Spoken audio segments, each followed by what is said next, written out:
أعوذ بالله من الشيطان الرجيم بسم الله الرحمن الرحيم الحمد لله نحمده ونستعينه ونستغفره ونؤمن به ونتوكل عليه ومن سيئات أعمالنا من يهده الله فلا مضل له ومن يضلله فلا هادي له ونشهد أن لا إله إلا الله وحده لا شريك له ونشهد أن سيدنا ومولانا محمدا عبده ورسوله وصلى الله تعالى على خير خلقه محمد وعلى آله وأصحابه أجمعين أما بعد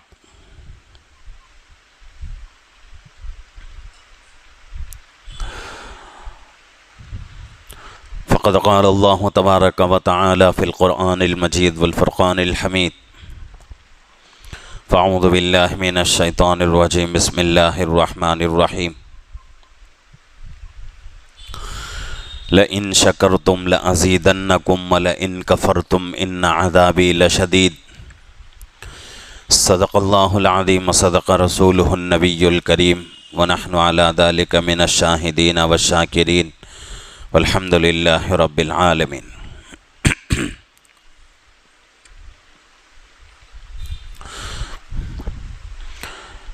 محترم معزز بزرگ اور عزیز دوستو،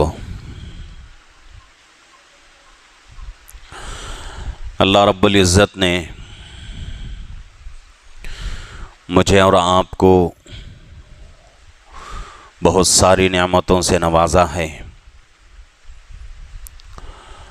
اور اتنی نعمتیں عطا فرمائی ہیں اور ایسی نعمتیں عطا فرمائی ہیں کہ ان میں سے پوری دنیا مل کر بھی ایک نعمت کسی بندے کو دے نہیں سکتی۔ ایسی نعمتیں اللہ رب العزت نے مجھے آپ کو عطا فرمائی ہیں، اور وہ بھی ان گنت نعمتیں، بے شمار نعمتیں۔ انسان اگر اللہ کی نعمتوں کو شمار کرنا چاہے، گننا چاہے، تو انسان کے بس کی بات نہیں ہے۔ اللہ قرآن میں خود اعلان فرما رہے ہیں کہ وَإِن تَعُدُّوا نِعْمَةَ اللَّهِ لَا تُحْصُوهَا، کہ اگر تم میرے نعمتوں کو شمار کرنا چاہو، گننا چاہو، تو گن نہیں سکتے۔ اتنی نعمتیں اللہ رب العزت نے مجھے اور آپ کو عطا فرمائی ہیں۔ 24 گھنٹے میں اپنی زندگی کے اوپر غور کریں، اس 24 گھنٹے والی زندگی کو تھوڑا باریک نظر سے اگر دیکھیں تو 24 گھنٹوں میں اللہ کی ہزاروں، لاکھوں، کروڑوں نعمتیں ہمارے اوپر بارش کی طرح برس رہی ہیں۔ تو اتنی نعمتیں اللہ رب العزت نے ہمیں عطا فرمائی ہیں۔ مقصد کیا ہے کہ انسان ہماری نعمتوں کو لے کر، ہماری نعمتوں سے فائدہ اٹھاتے ہوئے ہمیں یاد کرتا رہے اور ہماری عبادت کرتا رہے، ہمارے احکامات کے مطابق زندگی گزارتا رہے۔ اس کی وجہ سے اللہ رب العزت نے اتنے نعمتیں عطا فرمائی ہیں۔ جیسا کہ حدیثوں میں بات آتی ہے کہ اس سے پہلے بھی میں نے یہ حدیث کئی مرتبہ آپ حضرات کے سامنے عرض کر دیا ہے۔ لمبی حدیث ہے لیکن مختصر طور پر عرض کر دیتا ہوں کہ ایک مرتبہ فرشتوں نے اللہ سے کہا کہ اللہ رب العزت، زمین کے اوپر آپ نے اتنے اونچے اونچے پہاڑ پیدا فرمائے ہیں، ہمیں لگتا ہے یہ بڑی طاقت والی مخلوق ہے، تو کیا آپ نے اس سے بھی بڑی کوئی مخلوق طاقت والی پیدا فرمائی ہے؟ تو اللہ فرماتے ہیں کہ ان پہاڑوں سے بھی زیادہ ہم نے طاقت والی چیز لوہے کو بنائی ہے۔ لوہے کو لے کر اگر پہاڑ کے اوپر مارتے جاؤ، ایک دن ایسا آئے گا کہ پہاڑ زمین کے برابر ہو جائے گا۔ اگر پتھر کو پھوڑنا ہو تو یا تو ہم جو ہیں اس پتھر سے بھی بڑا پتھر استعمال کریں گے، یا تو پھر جو ہے کوئی لوہے کی سلاخیں یا پھر جو ہے کوئی لوہے کی اور کوئی چیز جو ہے ہم استعمال کریں گے، اس سے جو ہے پتھر ٹوٹ جاتا ہے۔ تو فرشتے پھر عرض کرتے ہیں کہ اللہ، لوہے سے بھی بڑی طاقت والی کوئی چیز ہے؟ تو اللہ فرماتے ہیں کہ آگ ہم نے پیدا فرمائی ہے، اس لوہے کو لے کر آگ میں ڈالو اور آگ جو ہے اس لوہے کو کیا کر دے گی؟ نرم کر دے گی، جلا دے گی۔ تو فرشتے پھر پوچھتے ہیں آگ سے بھی طاقت والی چیز کوئی ہے؟ تو اللہ فرماتے ہیں کہ آگ سے بھی طاقت والی چیز ہم نے پانی کو بنائی ہے، پانی لے کر آگ پر ڈالو تو آگ جو ہے بجھ جائے گی۔ تو فرشتے پھر سوال کرتے ہیں اللہ سے کہ اللہ رب العزت، پانی سے بھی زیادہ کوئی طاقت والی چیز بنائی ہے؟ تو اللہ فرماتے ہیں ہاں، پانی سے بھی طاقت والی چیز ہم نے ہوا کو بنائی ہے۔ سمندروں میں دیکھو کہ سمندر اتنے بڑے، اتنے جو ہیں لمبے چوڑے گہرے ہوتے ہیں، ہوا کیا کرتی ہے؟ پانی کو سمندر کے ایک کنارے سے دوسرے کنارے کو لے کے چلی جاتی ہیں۔ تو فرشتے عرض کرتے ہیں کہ اللہ رب العزت، اتنی اونچی اونچی مخلوق اور اتنی طاقت والی مخلوق آپ نے پیدا فرمائی ہے، مقصد کیا ہے؟ کس وجہ سے، کس کے واسطے آپ نے اتنی بڑی اور اتنی طاقت والی مخلوق پیدا فرمائی ہے؟ تو اللہ فرماتے ہیں کہ ہم نے ان تمام چیزوں کو، ان تمام مخلوقات کو انسان کے لیے پیدا فرمائی ہے، اور انسان کو ہم نے اپنی عبادت کے لیے پیدا فرمائی۔ تو دنیا کی جتنی بھی چیزیں ہیں، تمام کی تمام چیزیں انسان کے لیے اور انسان اللہ کے لیے۔ جو بندہ اس اصول کو سمجھ جائے، اس قاعدے کو سمجھ جائے اور صحیح معنوں میں اللہ کی مان کے زندگی گزارے، تو پھر جو ہے عربی کا ایک مقولہ ہے، من کان للہ کان اللہ لہ، جو اللہ کا ہو جاتا ہے تو اللہ بھی اس کے ہو جاتے ہیں۔ تو ایسی نعمتیں اللہ رب العزت نے ہمیں عطا فرمائی ہیں، بے شمار نعمتیں ہیں۔ صحت عطا فرمائی، اور اللہ نے ہمیں جو ہے اتنا بڑا جسم عطا فرمایا۔ جب ہماری پیدائش ہوتی ہے تو ہماری طاقت کیا ہے؟ کچھ بھی نہیں۔ ایک شہادت کی انگلی اگر کوئی آدمی ہمارے حلق پہ رکھ دے تو ہماری جان نکل جائے گی۔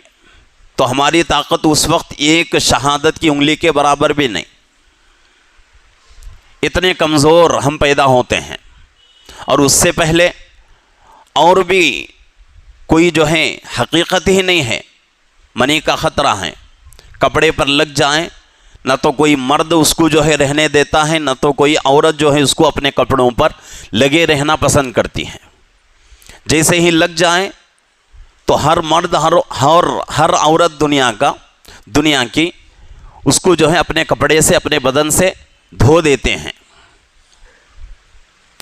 انسان کی کچھ بھی حقیقت نہیں، کچھ بھی حیثیت نہیں۔ اللہ کا یہ کرم ہے، اللہ کا یہ فضل ہے کہ اللہ رب العزت نے اتنے جو ہیں گھٹیا اور اتنے جو ہیں گندے خطرے سے اللہ نے پیدا فرمایا ہے کہ انسان اس خطرے سے گھن محسوس کرتا ہے، کراہت محسوس کرتا ہے۔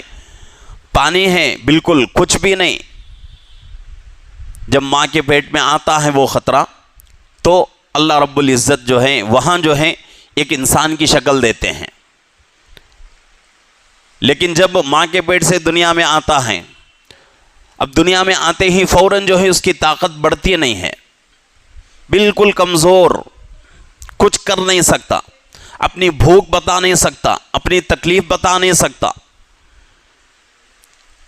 بھوک کے لیے، پیاس کے لیے اور سردی کے لیے، گرمی کے لیے، سب کے لیے بچے کے پاس ایک ہی زبان، وہ ہے رونا۔ بچہ جو ہے بھوک لگے تب بھی روتا ہے، پیاس لگے تب بھی روتا ہے، گرمی لگے تب بھی روتا ہے، سردی لگے، ٹھنڈ زیادہ ہو جائے تب بھی روتا ہے، پیٹ میں درد ہو، کان میں درد ہو یا کوئی اور شکایت بچے کو ہو تو بچہ جو ہے روتا ہی ہے، وہی ایک زبان اس کو معلوم. لیکن جیسے جیسے بچہ جو ہے بڑا ہوتا ہے تو پھر اس کے اندر جو ہے طاقت بڑھنی شروع ہوتی ہے، اور پہلے صرف ماں کے دودھ پر گزارا ہوتا تھا، لیکن اس کے بعد جو ہے کچھ نرم چیزیں ماں باپ کھلانا شروع کرتے ہیں، اور عمر کو کچھ اور بڑھتی ہے، 3 سال 4 سال کی ہوتی ہے تو غذا جو ہے اس کی بڑھ جاتی ہے، اور اب نرم چیزوں سے گھٹ چیزیں اور سختی جس کے اندر رہتی ہے، سخت چیزیں، وہ چیزیں بھی بچہ جو ہے کھانا شروع کر دیتا ہے. تو ایک اللہ کا ایک بہت بڑا نظام ہے اور بہت ہی بہترین نظام ہے اللہ کا. تو یہ بھی اللہ کا ایک کرم ہے انسان کے اوپر کہ اللہ رب العزت نے انسان کو ایک ہی مرتبہ پیدا فرما کر ایک ہی مرتبہ اللہ نے اتنی بڑی طاقت، اتنا بڑا جسم عطا نہیں فرمایا، بلکہ اس کے لیے کچھ وقت متعین کر دیا ہے کہ اتنے عمر میں بچے کی صلاحیت یہ رہے گی، بچے کی طاقت اتنی رہے گی، بچے کا جسم اتنا رہے گا. تو یہ سب جو ہے اللہ کا کرم ہے، اللہ کا احسان ہے، اللہ کی نعمتوں میں سے ہے. لیکن انسان کیا کرتا ہے؟ اللہ کی ان تمام نعمتوں کو لے کر بھی انسان جو ہے اللہ کی نافرمانی کرتا ہے. انسان کی عادت ہے یہ تو عمومی نعمتیں ہیں. اللہ رب العزت جو ہے ہر انسان کو عطا فرماتے ہیں، اس میں جو ہے کوئی مذہب کا بھید بھاؤ نہیں ہے کہ ہر مذہب کے انسان کو اللہ رب العزت عطا فرماتے ہیں. لیکن اس کے بعد بھی کچھ اور نعمتیں کچھ مخصوص لوگوں کو اللہ عطا فرماتے ہیں. یہاں بھی جو ہے مذہب کا کوئی بھید بھاؤ نہیں ہوتا. ایسا نہیں کہ بھئی صرف مسلمان کو عطا کریں گے، غیر مسلم کو نہیں دیں گے، ایسی بات نہیں ہے. لیکن کچھ لوگوں کو اللہ رب العزت مخصوص طور سے کچھ اور نعمتیں عطا فرماتے ہیں. جیسا کہ کوئی انسان جو ہے بہت ہی بہترین جو ہے خوبصورت رہتا ہے، اور خوبصورتی اللہ رب العزت نے پورے انسانوں کے اندر رکھی ہے، لیکن اس خوبصورتی میں بھی ایک اعلیٰ درجے کی خوبصورتی ہوتی ہے، وہ اللہ رب العزت عام نہیں کرتے، کسی کسی کو اللہ عطا فرماتے ہیں. اسی طریقے سے مال ہے، پیسہ ہے، اللہ رب العزت ہر کسی کو نوازتے نہیں ہیں. واللہ یرزق من یشاء بغیر حساب، اللہ جس کے ساتھ چاہتے ہیں بے حساب روزی دینے کا فیصلہ فرماتے ہیں. جس کو چاہتے ہیں اللہ بے حساب روزی دیتے ہیں. تو یہ مخصوص نعمتیں ہوئیں. تو ایک جو ہے عمومی نعمتیں اور ایک مخصوص نعمتیں، دو طرح کی نعمتیں اللہ کی ہمارے اوپر برس رہی ہیں. تو ہمارے لیے ضروری ہے کہ ہم جو ہیں ان اللہ کی نعمتوں کو لے کر اللہ کو راضی کرنے کی اس دنیا میں کوشش کرنا ہے، اللہ کی مان کی زندگی گزارنا ہے. یہی ہمارے لیے ضروری ہے.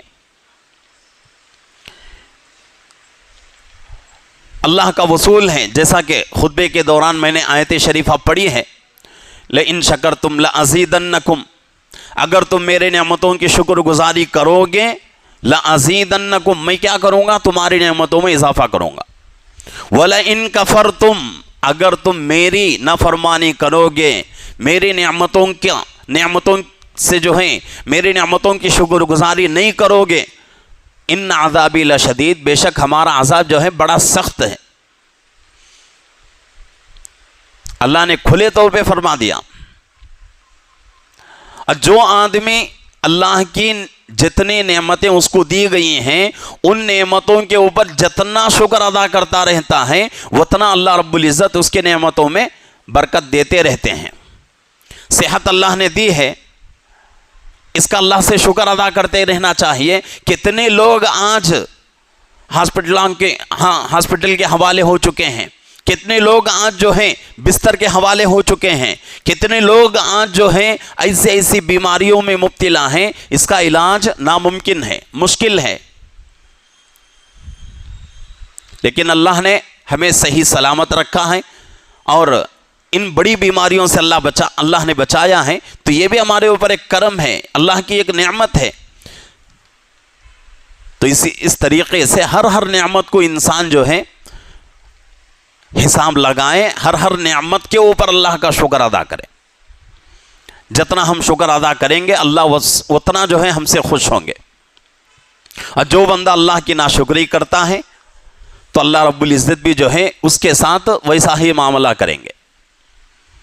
کتنے لوگ آج دنیا میں، آپ لوگوں کے علم میں بھی ہوگا کہ کتنے لوگ ایسے گزرے ہیں دنیا میں جن کے پاس ایک زمانے میں حکومت، بڑی حکومت تھی اور مال کی ریل پیل تھی، بے حساب مال تھا، لیکن انہوں نے اللہ کا شکر ادا نہیں کیا تو اللہ رب العزت نے کیا کر دیا؟ تمام کا تمام خاک میں ملا دیا. اور کتنے لوگ آج ہمارے ملک میں ایک زمانے میں بادشاہوں کے خاندان کے تھے، لیکن آج وہی لوگ بازاروں میں، گلیوں میں بھیک مانگ رہے ہیں. یہ کیوں ہوتا ہے؟ اللہ کی نعمتوں کی ناشکری. اللہ کی نعمتوں کی ناشکری اللہ کو بالکل پسند نہیں ہے. تو اس لیے اللہ نے جتنی نعمتیں ہمیں عطا فرمائی ہیں، ان نعمتوں کے اوپر اللہ کا شکر ادا کرنا بہت ہی ضروری ہے. جتنا شکر ادا کرتے رہیں گے اللہ اتنے جو ہے نعمتوں میں برکت دیتے رہیں گے. نعمتوں کا شکر جو ہے دو طریقے سے ادا ہوتا ہے. ایک، کوئی نعمت ہمیں مل گئی، اس کے اوپر اللہ کا شکر ادا کرنا، یعنی کہ اللہ سے یوں کہنا کہ اللہ آپ نے ہمیں یہ نعمت عطا فرمائی ہے، دوسروں کو یہ نعمت نہیں ملی ہے، آپ کا بہت بہت شکر، لاکھ لاکھ آپ کا شکر ہے کہ آپ نے جو ہے دوسروں کو الگ کر کے مجھے جو ہے ان تمام لوگوں میں یہ نعمت عطا فرمائی ہے.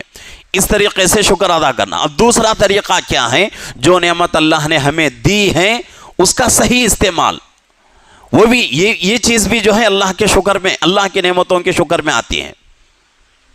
مثال کے اعتبار سے اللہ نے کسی کو مال دیا ہے، مال دینے کا مطلب کیا ہے؟ نفسانی خواہشات کے مطابق زندگی گزارے، یا اللہ کے حکموں کو توڑ کے زندگی گزارے، یا پھر جو ہے کسی کے اوپر ظلم زیادتی کرے. یہ مقصد نہیں ہے. مقصد کیا ہے کہ اللہ نے ہمیں مال دیا ہے تو اس مال کے ذریعے سے مالی عبادتوں کا حق ادا ہو جائے اور ان عبادتوں کے ذریعے سے اللہ ہم سے راضی ہو جائے. یہ مقصد ہے. یہ مقصد بھی ہمارا پورا ہو جائے تو پھر جو ہے دو شکر ادا ہو جائیں گے. جیسا کہ کتابوں کے اندر جو ہے بہت سارے واقعات لکھے ہوئے ہیں. حضرت محمود غزنوی رحمۃ اللہ علیہ بہت بڑے بادشاہ گزرے ہیں ہندوستان کے. ان کے ایک بہت ہی خاص خادم تھے حضرت ایاز رحمۃ اللہ علیہ. اور بادشاہ جو ہے اپنے خادم یعنی ایاز کے ساتھ بڑی جو ہے دلی محبت رکھتے تھے. اور اتنی محبت تھی بادشاہ کو کہ بھرے مجمع میں بڑے بڑے لوگ اگر بیٹھے ہوئے ہوں، اس مجمع میں حضرت ایاز رحمۃ اللہ علیہ کچھ بات کہہ دیں تو بادشاہ جو ہے دوسروں کی باتوں کو الگ کر کے حضرت ایاز رحمۃ اللہ علیہ کی بات کو غور سے سنتے تھے. اتنی محبت تھی. لیکن حضرت محمود غزنوی رحمۃ اللہ علیہ بڑے بادشاہ اور ان کے غلام اور ان کے خادم حضرت ایاز رحمۃ اللہ علیہ. اب بادشاہ کے گھر میں اور بادشاہ کے محل میں جتنے لوگ تھے تمام لوگوں کی نگاہیں اس آدمی کے یعنی اس حضرت ایاز رحمۃ اللہ علیہ کے اوپر تھیں. جیسا کہ آج کل ہوتا ہے، مثال کے اعتبار سے کوئی آدمی جو ہے فرض کر لیں کہ بھئی کوئی کسی جو ہے اسٹیٹ کا سی ایم ہے، کوئی آدمی جو ہے سی ایم کا قریبی آدمی ہے، تو اس قریبی آدمی کو دیکھ کر دوسرے لوگ جلتے ہیں اور کوشش یہ کرتے ہیں کہ بھئی کسی بھی طریقے سے اس کو جو ہے سی ایم سے دور کر دیا جائے. تو اس طریقے سے اس زمانے میں بھی حضرت محمود غزنوی رحمۃ اللہ علیہ کے دربار میں لوگ کوشش کر رہے تھے. تو لوگ جو ہیں تلاش کر رہے تھے کہ بھئی کوئی غلطی ایاز کی مل جائے، جا کر بادشاہ کی خدمت میں اس غلطی کو بادشاہ کے سامنے رکھ دیا جائے، جس کی وجہ سے ایاز جو ہیں تمام لوگوں کے سامنے تمام دربار میں بدنام ہو جائے. تو اتنے میں دیکھا لوگوں نے کہ حضرت ایاز رحمۃ اللہ علیہ کے پاس ایک الماری تھی، جس کو آج ہم اپنی زبان میں کہا جائے تو بیروا، ایک بیروا تھا ان کے پاس، الماری تھی۔ تو حضرت ایاز رحمۃ اللہ علیہ ہر دن کیا کرتے تھے، جاتے تھے اپنے کمرے میں جا کر اس الماری کو کھول کر اس میں جو ہے بہت غور سے دیکھتے تھے، دیکھ کر اس الماری کو پھر جو ہے بند کر کے تالا وغیرہ ڈال کر اس کی چابی جو ہے اپنے پاس حفاظت سے رکھتے تھے۔ اب لوگوں کو بہانہ مل گیا کہ بھئی حضرت یعنی کہ ایاز جو ہے اس کے پاس ایک الماری ہے اور کسی کو جو ہے جانے نہیں دیتا اس الماری کے پاس، اور کسی کو جھانکنے نہیں دیتا، اور اس میں جو ہے ہو سکتا ہے کہ بادشاہ کے دربار کے، بادشاہ کے خزانے کے قیمتی ہیرے اور موتی اس میں جو ہے چھپا کے رکھا ہو، یہ آدمی چوری کیا ہے۔ تو لوگوں نے جو ہے پلان بنایا، پہلے سے لوگ جو ہیں اس کی غلطی کی تلاش میں تھے کہ بھئی کوئی غلطی مل جائے تو اس کو اچھال دیا جائے۔ اب یہ چیز لوگوں کے سامنے آئی تو لوگوں نے کیا کیا، سیدھے بادشاہ کے دربار میں پہنچے، بادشاہ سے کہا کہ بادشاہ سلامت، آپ جس کو اپنا قریبی سمجھتے ہیں وہ آپ کا قریبی نہیں ہے، بلکہ وہ آپ کے دربار کا سب سے بڑا چور ہے۔ بادشاہ نے پوچھا کہ بھئی آپ کیسے حکم لگا سکتے ہو؟ تو لوگوں نے کہا کہ ہم نے اپنی آنکھوں سے دیکھا ہے کہ ایاز کے پاس ایک الماری ہے، ہر دن ایاز کیا کرتا ہے، الماری کھول کر اس میں جو چیزیں رکھی ہوئی ہیں کسی کو دکھاتا نہیں، کسی کو الماری کے قریب آنے نہیں دیتا، اور وہ الماری ہر دن کھول کر اس میں جو چیزیں رکھی ہوئی ہیں بہت غور سے دیکھتا ہے، پھر اس کو بند کر کے تالا وغیرہ لگا کر اس کی چابی اپنے پاس حفاظت سے رکھتا ہے۔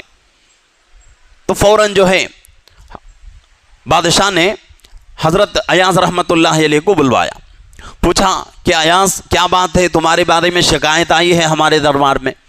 تو حضرت ایاز رحمۃ اللہ علیہ نے پوچھا، بادشاہ سلامت اگر شکایت آئی ہے تو اس کی وضاحت کر دیں،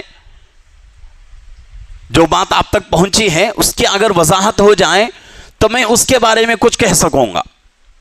تو بادشاہ نے کہا کہ سنا ہے لوگ کہہ رہے ہیں کہ آپ کے پاس ایک الماری ہے۔ تو حضرت ایاز رحمۃ اللہ علیہ نے کہا جی ہاں بالکل ہے۔ پھر بادشاہ نے کہا کہ بھئی اس الماری کے پاس کسی کو آپ آنے نہیں دیتے۔ تو حضرت ایاز رحمۃ اللہ علیہ نے کہا کہ بادشاہ سلامت بالکل سچی بات ہے، میری الماری ہے، میں کسی کو کیوں آنے دوں گا۔ تو اس کے بعد بادشاہ تیسرا سوال کرتے ہیں کہ بھئی ہر دن جو ہے تم اس کا دروازہ کھولتے ہو اور اس میں جو چیزیں رکھی ہوئی ہیں اس کو بہت غور سے دیکھتے ہو، اس کے بعد اس کو بند کر کے تالا وغیرہ لگا کر چابی اپنے پاس رکھتے ہو، کیا سچی بات ہے؟ تو حضرت ایاز رحمۃ اللہ علیہ نے کہا کہ بادشاہ سلامت آپ کی تینوں باتیں سچی ہیں، اس میں کسی قسم کا کوئی جھوٹ نہیں۔ تو اب تمہارے اوپر، بادشاہ کہتے ہیں کہ بھئی اب تمہارے اوپر یہ الزام ہے کہ آپ اپنے الماری کے پاس کسی کو جانے نہیں دیتے، کسی کو جھانکنے نہیں دیتے، کسی کو اپنی الماری کی چابی نہیں دیتے، اور ہر دن تم جو ہے الماری کھولتے ہو، کھول کر اس پہ دیکھتے ہو۔ تو آپ کے اوپر الزام ہے کہ آپ جو ہے ہمارے دربار کے قیمتی ہیرے اور موتیاں چوری کر کے اپنے الماری میں حفاظت سے رکھے ہو۔ تو بادشاہ نے حکم دیا کہ ایاز اپنے الماری کی چابی دو۔ تو حضرت ایاز رحمۃ اللہ علیہ نے بادشاہ کے ہاتھ میں چابی تھما دیا۔ تو بادشاہ نے ایک تیسرے آدمی کو بلوایا، دو فریق تھے، ایک طرف حضرت ایاز رحمۃ اللہ علیہ اور ایک طرف جو ہے دوسری جماعت تھی جو کہ حضرت ایاز رحمۃ اللہ علیہ کے اوپر الزام لگا رہی تھی۔ تو ان دونوں کو ہٹا کر بادشاہ نے ایک تیسرے آدمی کو امین کے طور پہ مقرر کیا اور کہا کہ بھئی تمہاری ذمہ داری یہ ہے، اس چابی کو لو جاؤ الماری کے پاس، الماری کھولو، الماری میں جتنی چیزیں ہیں تمام چیزیں لا کر ہماری دربار میں پیش کرو۔ وہ آدمی گیا، جا کر پوری چیزیں جھاڑ کر اٹھا کے لایا، اور بادشاہ کے جو ہے دربار میں بادشاہ کی نظروں کے سامنے رکھ دیا گیا۔ تو پورے الماری کا جو خزانہ تھا وہ صرف اور صرف 3 چیزیں تھیں، ایک پھٹا ہوا کرتا یعنی جھبا، اور ایک پرانی جو ہے تہبند یعنی کہ پاجامہ، اور ایک پھٹا ہوا جوتا تھا۔ یہ 3 چیزیں تھیں، اور بادشاہ نے اس آدمی سے پوچھا کہ بھئی اس کے علاوہ کوئی اور چیز بھی ہوگی، جیسا کہ ان کے اوپر الزام لگ رہا ہے ہیرے موتی وغیرہ؟ تو اس آدمی نے کہا کہ بادشاہ سلامت، الماری میں نے کھولی ہے، کھول کر الماری کا ایک ایک انچ میں نے جو ہے پورا جائزہ لے لیا ہے اور ایک ایک انچ کی تلاشی لے لی ہے، اس میں ان 3 چیزوں کے علاوہ کوئی چیز نہیں ہے۔ تب بادشاہ پریشان، تمام درباری پریشان کہ بھئی ایاز جو ہے، جن کے پاس کوئی خزانہ نہیں، کوئی ہیرا نہیں، کوئی موتی نہیں، پھٹے ہوئے کپڑے، پھٹے ہوئے جوتے، اور ان 3 چیزوں کو ہر دن ایاز کیا کرتا ہے، الماری میں رکھتا ہے اور ہر دن اس کو جو ہے کھولتا ہے، غور سے دیکھتا ہے، پھر اس کو جو ہے بند کر کے اپنی چابی جو ہے اپنے پاس رکھتا ہے۔ تو بادشاہ نے پوچھا کہ ایاز کیا معاملہ ہے؟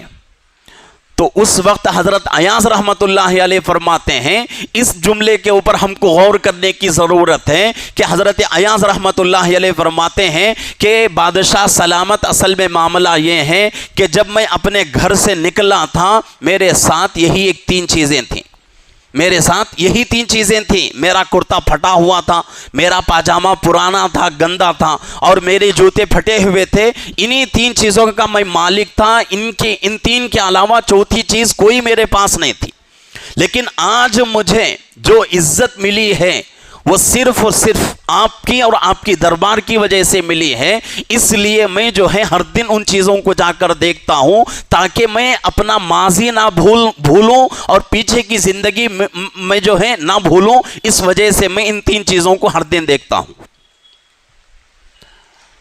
تو حضرت ایاز رحمت اللہ علیہ کا یہ واقعہ ہمارے لیے سبق ہے کہ حضرت محمود غزنوی رحمت اللہ علیہ کے دربار میں حضرت ایاز رحمت اللہ علیہ رہ رہے ہیں اور پرانی زندگی کو نہیں بھول رہے ہیں۔ ان کا پرانا جو ہے پھٹا کپڑا ان کے پاس اور پھٹا ہوا جوتا ان کے پاس، ہر دن ان چیزوں کو دیکھ رہے ہیں اور یہ سوچ رہے ہیں کہ بھئی میری پرانی زندگی یہ تھی، آج جو کچھ بھی میں ہوں وہ صرف اور صرف بادشاہ کے صدقے سے ہوں، بادشاہ کے طفیل سے ہوں، بادشاہ کے دربار کی وجہ سے ہوں، میری کچھ بھی حقیقت نہیں۔ تو اس طریقے سے انسان کو اپنی زندگی کے ہر لمحے میں اللہ کی نعمتوں کا بھی اسی طریقے سے اندازہ لگانا چاہیے کہ میری کچھ بھی حقیقت نہیں، میری کچھ بھی حیثیت نہیں، جو کچھ بھی ہے میرے اوپر اللہ کا کرم ہے، اللہ کا احسان ہے، ورنہ میری کچھ بھی حقیقت نہیں، میری کچھ بھی حیثیت نہیں۔ آج انسان جو ہے اتنا بڑا جسم لے کر اگر اللہ نے اس کو کچھ پیسہ دے دیا، کچھ مال دے دیا، ان چیزوں کو لے کر اکڑتا ہے، اپنے آپ کو بڑا سمجھتا ہے، تو پھر اس بات کو بھی اپنے ذہن میں رکھنے کی ضرورت ہے کہ اللہ نے جتنا مال انسان کو دیا ہے، جس طریقے سے دیا ہے، اس طریقے سے وہ پورا مال اللہ لینا جانتے بھی ہیں۔ دینا بھی اللہ کو معلوم ہے اور لینا بھی اللہ کو معلوم ہے۔ اور جتنے آج صحت ہے، صحت کی وجہ سے انسان اکڑتا ہے، تو صحت دینا بھی اللہ کو معلوم اور بیماری میں مبتلا کرنا بھی اللہ کو معلوم۔ تو جس حال میں بھی ہم ہوں، ہر حال میں اللہ کا شکر ادا کرنا ہمارے اوپر فرض ہے۔ اگر ہم اللہ کی نعمتوں کی شکر گزاری نہیں کرتے تو پھر ہمارے اوپر عذاب آئے گا، اللہ رب العزت ہماری تمام نعمتیں چھین لیں گے اور ہم جو ہیں سڑک پہ آ جائیں گے، بھکاری بن جائیں گے، ہماری جو ہے اس وقت جو ہے کچھ بھی معاشرے کے اندر عزت نہیں رہے گی۔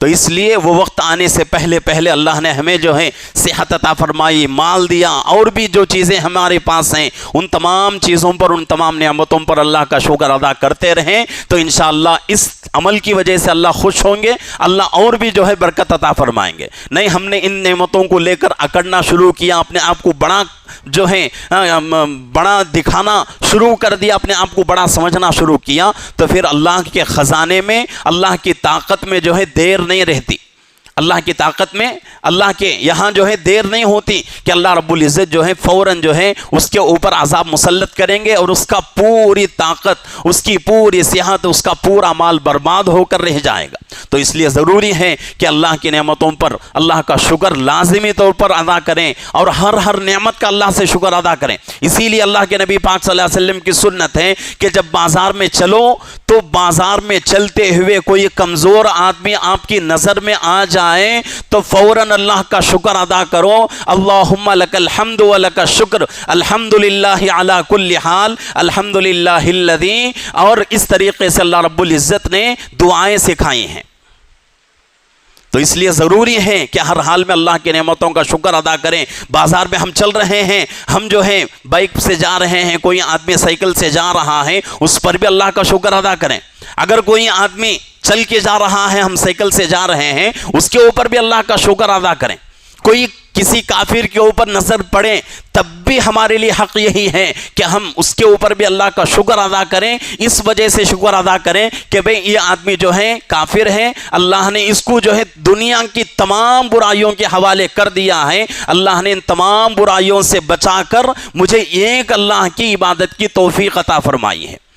اتنا جو ہے ہم کو اللہ کی نعمتوں کا شکر ادا کرنے کی ضرورت ہے، ورنہ پھر جو ہے اللہ رب العزت یہ تمام نعمتیں جو اللہ نے ہمیں عطا فرمائی ہیں چھین لیں گے. اللہ رب العزت سے دعا ہے کہ اللہ رب العزت ہم تمام کو اللہ نے جتنی نعمتیں ہمیں عطا فرمائی ہیں ہر نعمت کا اللہ کا شکر ادا کرنے کی اور شکر گزاری کے ساتھ پوری زندگی گزارنے کی اللہ ہم سب کو توفیق عطا فرمائے. آمین. وآخر دعوانا الحمدللہ رب العالمین.